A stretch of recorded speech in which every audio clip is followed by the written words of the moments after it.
kindly make sure nakasave po yung ating mga repository files, no? So proceed tayo sa next part ng ating lecture. So what is a disaster? So na-discuss naman siya, no, ni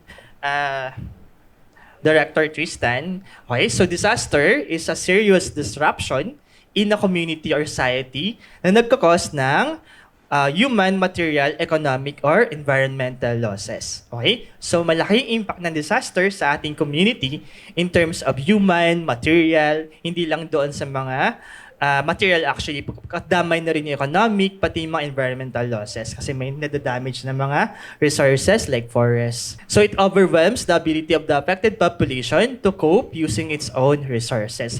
So, saan papasok si Earth observation? Si Earth observation, na-mention na siya, it can provide a quick assessment, especially post-disaster. Tama po ba? For example, yung mga typhoon, pwede tayong kumuha ng satellite data if available na or cloud-free siya, unless Sentinel-1, to capture. However, take note na yung application ng EO, hindi lang siya post-disaster. Okay? We can also utilize like satellite data and Earth observation in general para malaman saan yung area natin sa munisipyo ang mas at risk. Okay? Saan yung risk? Sino-sino at ano yung mga at risk? At ano yung potential na risk doon sa lugar. So, pwede siyang gamitin before and after, hindi lang after disaster. So, malawak ang application ni Earth observation. Ito yung na-mention ni Director. So, we have walang natural disaster. Yung statement mismo is galing sa UNDRR, United Nations DRR. So, bakit walang natural disaster? A hazard can only become a disaster kapag nagkaroon ng impact sa community. Okay? Kasi pag sinabi natin na natural disaster, wala pala tayong magagawa para malimit yung impact niya, no? Wala pala. Pero since wala ng natural disaster, okay, meron tayong magagawa. May it be babaan yung exposure, babaan yung vulnerability, kasi maraming component yung risk natin. Hindi lang siya straightforward. Okay? So even natural event like earthquake or mga storm, okay, hindi siya automatic disaster. Nagiging disaster lang siya because of human decision, poor planning, or inequality. So marami pang layers yan ng mga causes ng disaster.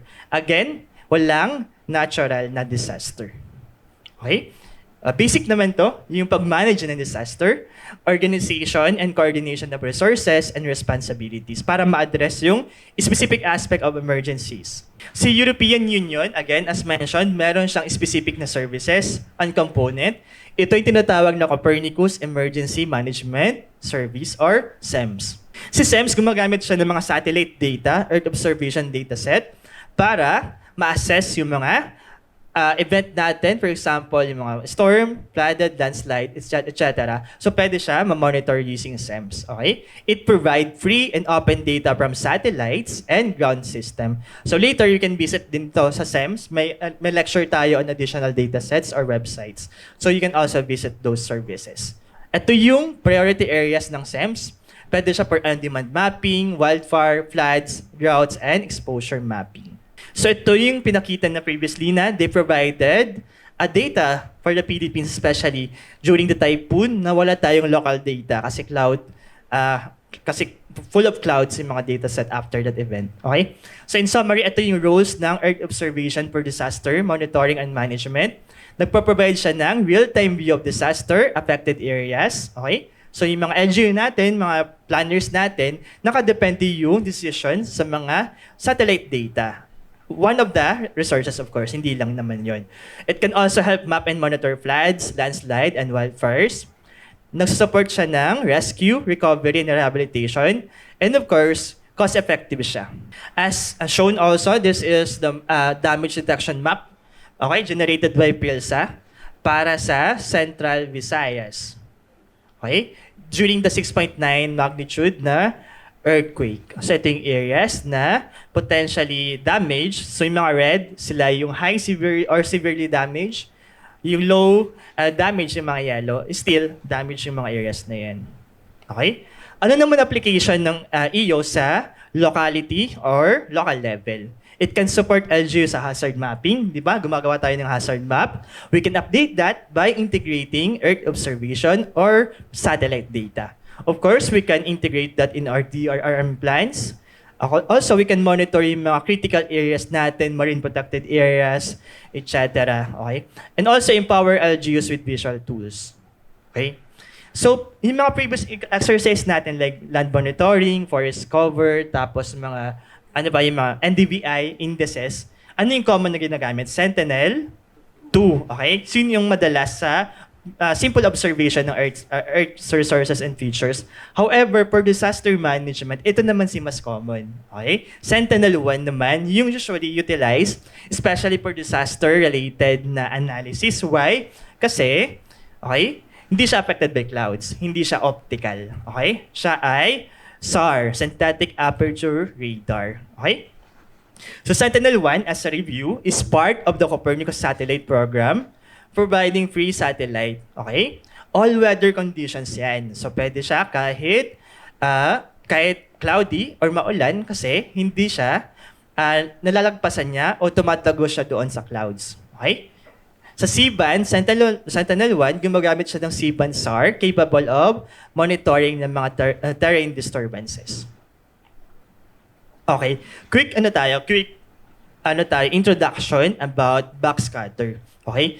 So sa optical, di ba, ang mini-measure natin ay yung reflected na energy pag tumama doon sa features natin. Okay? From the sun, for example, pag passive from the sun, yan, magre-reflect siya doon. However, sa Sentinel-1, since SAR siya, ang mini-measure natin ay hindi EM na reflected, kundi ang tawag ay backscatter. Kasi we're talking about mga radar signal, mga microwave pulses. So, radar signal yung mini-measure natin. Ang tawag sa scattered na signals ay backscattered kapag tumama na siya sa ground natin or sa Earth. Okay? So, iba-iba yan. Iba-iba yung level, okay, o backscatter depende sa features or sa roughness ng ating ground. Okay? Pag tumama yung mga yung radar signal mo sa smooth surface, okay? So konti lang yung reflected kasi smooth siya. Konti yung nare-read na backscatter. However, per masyadong rough na yung surface or nagiging rough na yung surface, nagkakaroon ng mga bouncing, okay? Nagtatama-tama, nagbabounce yung mga signal, nagiging maraming direction, okay? Yung backscatter happened in many directions. Kaya tumataas yung level of backscatter. Especially with the rougher surface like yung like mga rocks, for example, canopy pa yan, mga trees, etc. Okay? Mas mataas yung backscatter. Kaya nahiwalay natin yon doon sa mga low backscatter area. So bakit siya kailangan i-compare? For example, ito yung area mo. Okay? Yung area of interest mo, mayroong mga stone, rocks, vegetation. Okay? Pag tinamaan yan, again, marami yung backscattering na makikita because rough in surface, marami ding na nagbabounce ng mga signals. Imagine, nagkaroon ng flood. Okay? Flood, okay? Imagine flood, tapos may kasama pang sediments. Natabunan to ng moist na soil. Okay? Pag natabunan yan, magbabago na. Okay? Mukha na siyang eto, no? Magiging smoothen in surface, bababa yung backscatter. Now, if meron kang data nito or image na ganito, yung kanyang value, i-compare mo siya after that flood, makakalculate mo na meron siyang changes. At yun ang mechanism paano tayo nakapagmapa ng potential flooded areas. Okay? So, importante na malaman natin na nakadepende yon sa surface kasi mag-a-affect yung surface sa level or sa number of backscatter natin. Okay? Again, that's backscatter per SAR dataset. Okay? Ito yung second slide lang naman. Okay? So, 2 lang naman na medyo technical, no? Again, backscatter. And also, let's talk about polarization. Okay? Di ba sabi natin sa mga active, for example, sa mga active satellite, like yung mga SAR natin, ito yung satellite natin. Kapag active, siya yung nagbabato ng energy, no? May it be like light pulses or microwave or like radar signals. Okay? Yung polarization, it talks about ano yung orientation ng binatong wave nang binato siya at nung na-receive siya ng sensor pabalik. Okay? Ano yung orientation? Meron tayong vertical-vertical, vertical-horizontal, horizontal-horizontal, and horizontal-vertical. Okay? So, una tayo dito. For example, ito yung for example, single wave siya. Single radar wave, no? So, galing dito, papunta sa Earth natin. Okay? Ngayon, Pag sinum in mo yan, di ba, yung energy niya nagta-travel by oscillations, no? May mga shaking siya, okay, para makapag-travel yung energy mo. Okay? Oscillations. So ngayon, yung directions or orientation ng sent na wave ay vertical. Vertical siya papunta dito. Okay? Tatama yan sa surface mo. Pag tumama ng surface mo, ibabalik yan. Yung backscatter, ma-record niya, vertical din. Gets? Vertical yung orientation ng binato. Vertical yung orientation ng bumalik. Okay? So yun ay nakaset na sa sensor. Nakasense na yun sa sensor mo. Sa VH naman, vertical yung binato. Okay? Pero yung pagbalik niya, nakapolarize siya na horizontal na yung kanyang movement or oscillations. Okay? Kaya siya vertical, horizontal. So bakit siya kailangan? For example, you want to analyze or observe yung, for example, crops. Di ba sa crops mo, iba-iba yung structure? Sa canopy, sa dense yung canopy niya, may mga stem siya. Sa baba niya, pwedeng smooth na kasi branch na lang siya. Di ba? So pag horizontal ang binalik, madadaanan niya yung lahat ng part ng kanyang canopy. Makikita niya yung distinct na signature ng wood mo, ng canopy mo, etc. So maganda siya for crop monitoring kasi binato nga siya ng vertical, pero horizontally, mararecord niya yung distinct na effect nung tumama siya sa roots, sa stem, tapos tumama siya sa canopy, for example. Mararecord niya yon. So for monitoring ng crops and vegetation, ito yung isa sa mga ginagamit, yung best for that polarization for crop monitoring. Okay? Sa horizontal, same nito, yung opposite nito, horizontal yung binato, horizontal yung oscillations pabalik. Sa HV naman, okay, horizontal yung bato, pero yung oscillations pabalik, vertical. Okay? So yung pinaka-common sa flood monitoring and even landslide ay VV. Okay? Ito siya. Kasi mas sensitive siya doon sa changes sa iyong layer, sa soil layer mo or the topmost layer since lang naman siya, vertical parehas. Mas nare-record niya yung changes doon sa roughness ng iyong earth or topmost layer ng earth. Okay? So makikita niya yun. Okay? It's highly sensitive to surface wetness and roughness. Kaya naman, again, pinaka-common for flood extent mapping ay VV. Alright, proceed na tayo sa 2 types of disaster-related exercise na gagawin natin. So those are landslide mapping, tapos flood extent mapping. Ito example ng landslide na pinakita. Ito yung nasa, saan nga ito? Sa Davao, tama ba? Ito naman, Davao Oriental, or Misamis. Mamaya, babalikan ko. Tapos ito naman ay yung sa Cebu, na flooding dahil kay Tino. So discuss ko lang, ano yung difference ng method for landslide mapping tapos flood mapping. Okay? First of all, parehas sila gagamit ng SAR, Sentinel-1 SAR. Pero iba lang yung gagamitin na polarization iba yung stats. Kasi same lang naman polarization ng VV. Okay? Pero sa landslide, again, ang primary hazard natin, of course, is mass movement or landslide. Sa flood naman is flood or inundation. Okay, satellite data, again, same lang yan, Sentinel-1, kasi sensitive siya sa changes doon sa ground and also pwede siyang gawin kahit cloudy or maulan. Okay? Sa stats, eto, meaning i-calculate natin for landslide kasi we want to reduce yung noise and temporary wetness na dapat para sa flood lang, para ma-separate natin yung dalawa. Okay? Ito, ina-highlight natin dito yung mass persistent na surface change. Okay? Kasi pag na-landslide, hindi naman kinabukasan wala na yung pumalit or pumatong na soil, di ba? Hindi sa talaga instant na babalik doon sa previous niya. So, mas okay gamitin yung mean. Okay? Sa flood naman, since temporary lang naman yung flooding or yung wetness or change the backscatter, yung minimum para isang event, ma-capture agad natin yung minimum VB or yung biglang baba na VB. Okay? Again, mean para sa landslide, minimum para sa flood. Same sila gagamit ng Sentinel-1. So ito, same lang naman, last slide for this.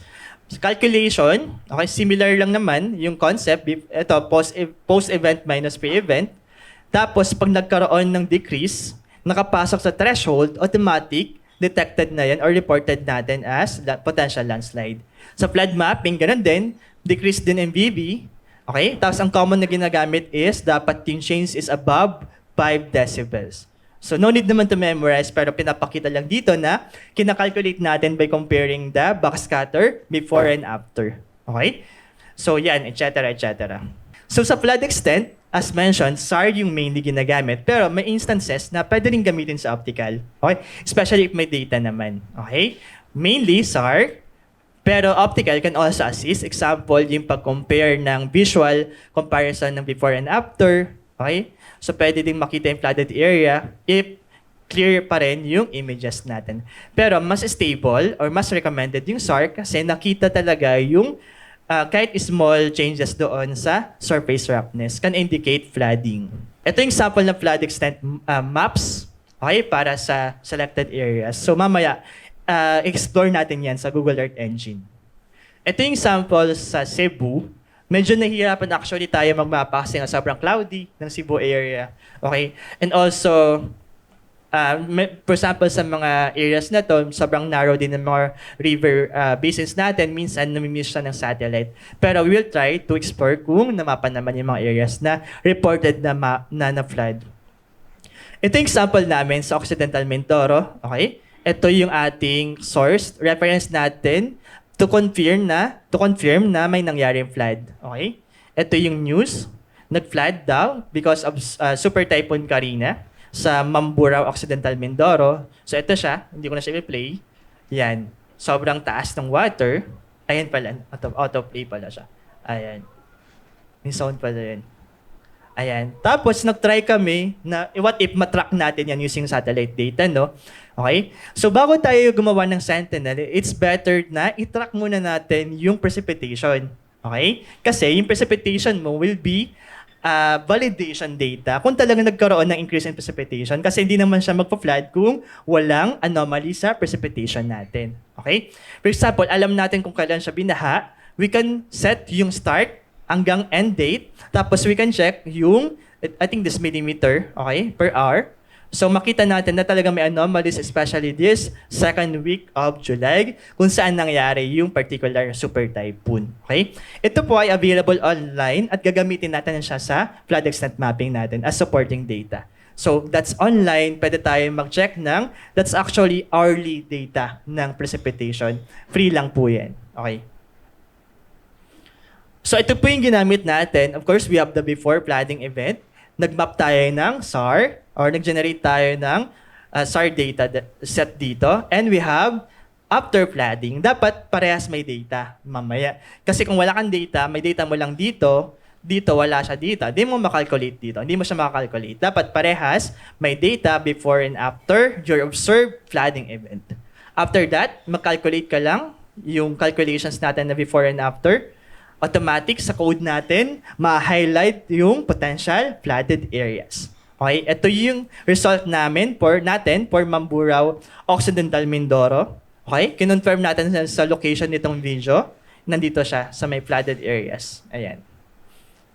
Okay, so we can observe those changes using Sentinel-1 and through Google Earth Engine. Ito yung zoom in area. So mostly mga agricultural crops tapos yung malapit sa river, of course.